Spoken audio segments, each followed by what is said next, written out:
एकैछिन यो अफिसरलाई शाखा अधिकृतलाई 2079 सालमा सोधेको प्रॉफिट लस र छुटबाटको प्रश्न हेरौँ है त।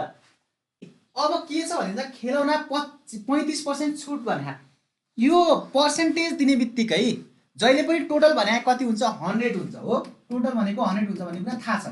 अब 35% छुट भनेको त 100 बाट 35 कम भएको हो भनेको 100 बाट क्वेशन अनुसार हेर्नु है 35% छुट दिए के त 100 माइनस 35% बराबर के त 100 मा 35% छुट गरेपछि कति तिरे आयो त प्रश्नले भन्दाखेरि 975 भन्दैको छ।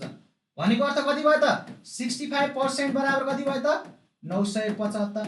अनि हामीलाई प्रश्नले के सोधेको छ भन्दा अंकित मूल्य भने त सुरुमा जति भयो भने त के हो आखिरमा हुने के हो त 100% हो। अब यो 65% लाई 65% लाई 100% बनाउनु पर्यो। अब कसरी गर्ने 65 एकैचोटि 100 बनाउन त सकिदैन भनेको पहिला 1% युनिटरी मेथड लगाएर 1% मा कन्भर्ट गराउने।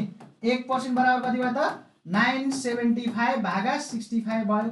अब मैले यहाँ 100 राखिदिए भने यतातिर के त 975 भागा 65 इन्टु 100 यो 65 1 जा 65 15 जा हुन्छ है। भनेको देयरफोर 100% बराबर के हो त भन्दा 1500 भन्ने कुरा भयो है त। आरएस कति 1500 चाहिँ हाम्रो अंकित मूल्य भने के हो त 1500 चाहिँ रहेछ है।